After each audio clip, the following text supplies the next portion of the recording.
जी फरीद भाई प्लस मेरा ये सवाल था कि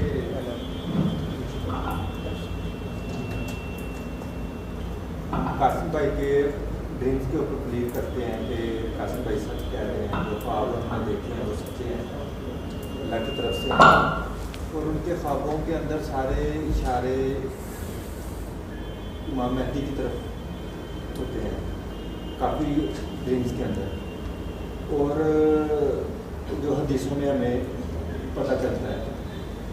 और लेकिन कासिम भाई ने बाकायदा वीडियो बना के हमें कह दिया कि मुझे इमाम मेहदी मत कहें, तो हम तो एक अजीब से मसले में फंस गए हैं। हदीस हमें कुछ कह रही है, सीधा इशारा दे रही हैं, और अगर पूरी तरह बिलीव करते हैं तो, और इधर से हमें ये कासिम भाई कहते हैं कि ये मत कहा जाए, तो हम क्या करें फिर इस सूरत हाल में?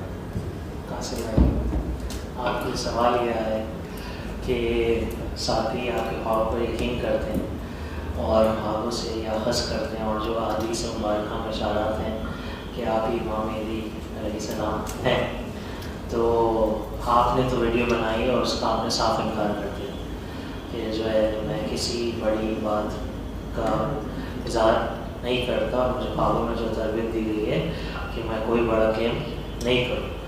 तो फिर हमारे साथी जो है कुछ परेशानी में पड़ रहे हैं कि हम करें तो क्या करें, तो इसका अगर आप जवाब देना चाहें मुनासिब समझना।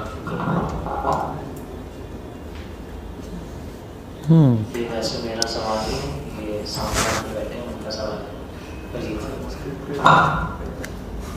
अब इसमें ये है कि जब मैंने ड्रीम शेयर करना शुरू किए ना, तो मुझे अंदाज़ा नहीं था, यानी एंड ऑफ टाइम की जो हदीस है वो तो मैंने बिल्कुल भी नहीं थी पढ़ी हुई ना, शायद कोई सुनी हो। मैंने वो जो शाहिद मसूद की वीडियो देखी थी, तो वो भी इतने साल बाद पता नहीं मुझे कितना के याद रह जाता है बंदे को।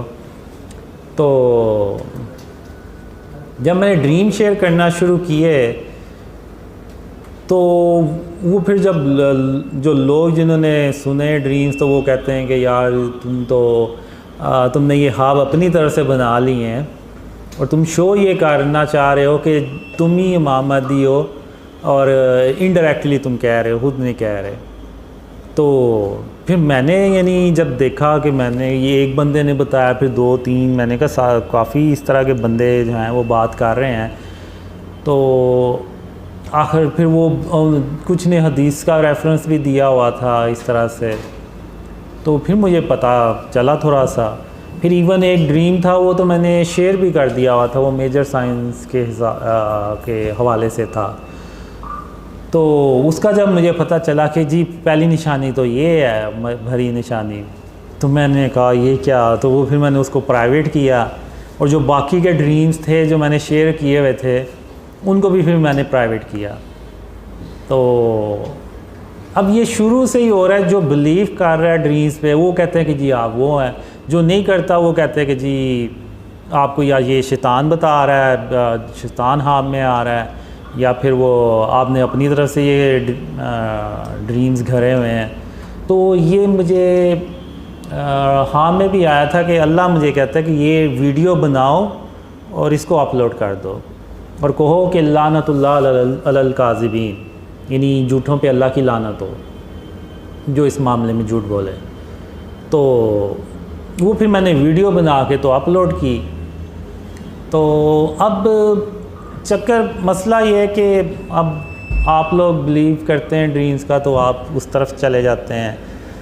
तो लेकिन इतना कंफर्म है कि आप लोग कभी मेरे मुंह से कभी कोई बड़ी बात नहीं सुनेंगे, इवन बड़ी बात भी नहीं सुनेंगे, दावा तो बहुत दूर की बात। उसकी वजह ये है कि अब आप देखें कि जब मैंने ड्रीम शेयर करना शुरू किए, तो उस वक़्त अल्लाह के सिवा मेरा कोई भी नहीं था। यानी मैंने अल्लाह के भरोसे पे ये ड्रीम शेयर करना शुरू किया। मैंने अल्लाह से कहा कि ये ना हो कि लोग ये कहें कि एक झूठा बंदा आया था और वो अपने ख्वाब शेयर करके चला गया और वो पता नहीं किधर गायब हो गया। तो अब तूने ही इन ख्वाबों को ना सच्चा करके दिखाना है। तो जैसे मैंने पहले भी कहा कि मुझे ज़हन में यही था, कोई 2-4 बंदे ड्रीम पे बिलीव कर लेंगे, बस इससे ज़्यादा नहीं करेंगे। लेकिन फिर अब जब इतने सारे लोगों ने बिलीव करना शुरू कर दिया, ना सिर्फ बिलीव कर रहे हैं बल्कि उनको फैला भी रहे हैं, तो ये अल्लाह की मदद है, इसकी अल्लाह की मदद के बगैर नहीं है। तो अब आप देखें कि अल्लाह मेरी ऐसे ही मदद कर रहा है, तो मुझे क्या ज़रूरत पड़ी है कोई नौज़बिल्ला दावा करने की या बड़ी बात करने की। अब मैं 2015 में अकेला था, अब आप देखें आज अल्लाह की मदद से इतने लोग बिलीव कर रहे हैं। तो ये किसी भी यानी दावे के बगैर है, कोई इवन मैंने आप वीडियो देख लें कोई बड़ी बात भी नहीं मैंने की। तो अल्लाह जब मेरी ऐसे मदद कर रहा है तो आप कह लें कि मुझे क्या ज़रूरत पड़ी है पाँव पे कुल्हाड़ा मारने की। तो अब उसका एक दूसरा रीज़न, एक ड्रीम में मुझसे ये पूछता है, यानी वो मेरे ताक में होता है, कहता है कि सबके सामने तो ये कहता है लेकिन ये अकेले में क्या कहता है। तो वो ना मेरे पीछे आ रहा होता है और मैं, एक बिल्डिंग होती है उसकी दूसरी मंजिल पे होता है और मुझे पता चल जाता है कि ये मेरे पीछे आ रहा है और इस नीयत से आ रहा है। तो मैं उधर वो दीवार के पीछे छुप जाता हूँ। तो जब वो उधर से ऐसे गुजरा है तो मैं अचानक बाहर निकल के उसको ना डराता हूँ, तो वो डर जाता है और फिर आगे से वो शर्मिंदा भी होता है कि मुझे पता था कि ये मेरे पीछे आ रहा है। तो मैंने उसको फिर कहता हूँ मुझे पता तुम क्यों आ रहे मेरे पीछे। तो वो कहता है कि हाँ, और तुम एक दिन दावा करोगे। तो मैंने कहा नहीं, ऐसा हो ही नहीं सकता कि मैं कोई दावा करूं। तो उसको ना मैं 2 मिसालें देता हूं। तो मैं उसको कहता हूं कि देखो, जब मैं तुम्हें ना 2 मिसालें दूंगा इसकी। एक, जब खुलफाए राशिदीन हज़रत उमर रज़ी ताला अन्हो का दौर था, तो उनके दौर में ना कहत की सूरत हाल पैदा हो गई। तो उन्होंने शाम के गवर्नर को ख़त लिखा कि यहाँ पे कहत की सूरत हाल पैदा हो रही है, तो आप इस सिलसिले में क्या मदद कर सकते हैं। तो उन्होंने कहा कि मैं इतनी लंबी लाइन लगा दूँगा रिज़्क़ की, यानी ऊँटों की, कि पहला ऊँट आपके पास होगा, आए पहुँचेगा तो आखिरी ऊँट मेरी तरफ से चल रहा होगा, इतनी लंबी लाइन लगा दूँगा। तो हज़रत उमर रज़ी ताला अन्हो खुश हो गए। तो अगले दिन एक आदमी आता है और वो कहता है कि मुझे रात को ख्वाब आई है और ख्वाब में खातमुन नबीयीन मोहम्मद सल्लल्लाहु अलैहि वसल्लम की ज़ियारत हुई है।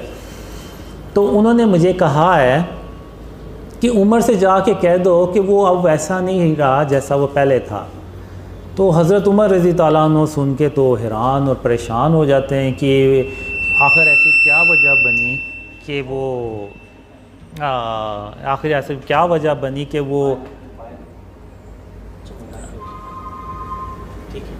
तो आखिर ऐसी क्या वजह बनी कि खातमुन नबीयीन मोहम्मद सल्लल्लाहु अलैहि वसल्लम किसी और के ख्वाब में गए हैं। तो फिर उन्होंने गौर किया और कहा कि हाँ, अब मैंने अल्लाह पे तवक्कल करने की बजाय शाम के गवर्नर पे की। तो फिर उन्होंने कहा हम ना नमाज़ पढ़ते हैं, यानी बारिश की जो नमाज़ होती है वो। तो अभी वो पढ़ने के लिए मैदान में जा रहे हैं, पढ़ी है, और उसके बाद जो है ना वो बारिश शुरू हो गई। तो क्यों उन्होंने अल्लाह पे तवक्कल किया। जब उनका अल्लाह पे तवक्कल हटा तो वो साथ ही वो ड्रीम आ गया उनका। तो इसी तरह एक वही मैंने पहले भी मिसाल दी थी कि सूरह सबा में अल्लाह ने एक कौम का जिक्र किया जिसको वो 2 बाग दिए थे, कोई बुराई नहीं थी उनमें, हर तरह के, यानी वो नेकूकार लोग थे। तो उन्होंने बस ये कहना शुरू कर दिया कि ये फल जो है ना ये हमारी मेहनत की वजह से आ रहा है, ना कि किसी और वजह से। तो अल्लाह ने उन फलों को मुर्दा कर दिया। तो अल्लाह ने कहा कि अब भी तो तुम उतनी ही मेहनत कर रहे हो जितनी पहले कर रहे थे, तो अब तुम इसको, इन फलों को खा क्यों नहीं सकते या बेच क्यों नहीं सकते। तो क्योंकि उन्होंने अल्लाह से तवक्कल हटा के तो अपने मेहनत पे तवक्कल कर लिया। तो मैं उसको ये 2 मिसालें देता हूँ। तो मैं कहता हूँ, तो फिर मैं कहता हूँ कि अब अगर मैं कोई नौज़बिल्ला दावा कर दूँ तो वो फिर मेरा भी जो तवक्कल है वह ना वो अल्लाह से हट के उस पे चला जाएगा कि चूँकि मैं वो हूँ तो इसलिए अल्लाह मेरी मदद कर रहा है, चूँकि मैं वो हूँ तो मैंने तो कामयाब होना ही था, क्योंकि मैं वो हूँ तो लोगों ने तो बिलीव करना ही था। तो ये मेरा अल्लाह से तवक्कल हट के ना तो इस चीज़ पे आ जाएगा जो कि आप कह लें कि वो शिर्क के ज़िम्रे में आता है और जो अल्लाह को भी सख्त नापसंद है। तो इसी बेस पे मैं कहता हूँ कि अल्लाह जो है ना वो मुझे कभी भी नहीं ये कहने वाला कि जाके तो ऐसा कोई दावा करो। और चूँकि अल्लाह ने मुझे अपनी रहमत से ये चीज़ें बताई हैं तो वही चीज़ जो है ना वो आप देखेंगे कि मैं कभी कोई दावा नहीं करता और ना मैं इंशाल्लाह कभी करूँगा। और इवन कोई बड़ी बात भी नहीं सुनेंगे मेरे ज़हन से, क्यों, मेरे मुंह से। क्यों? इसलिए कि जो तवक्कल मेरा अल्लाह पे है ना वो फिर हट जाएगा तवक्कल, और वो काम मैं करने नहीं वाला। तो ये रीज़न है बस इसका।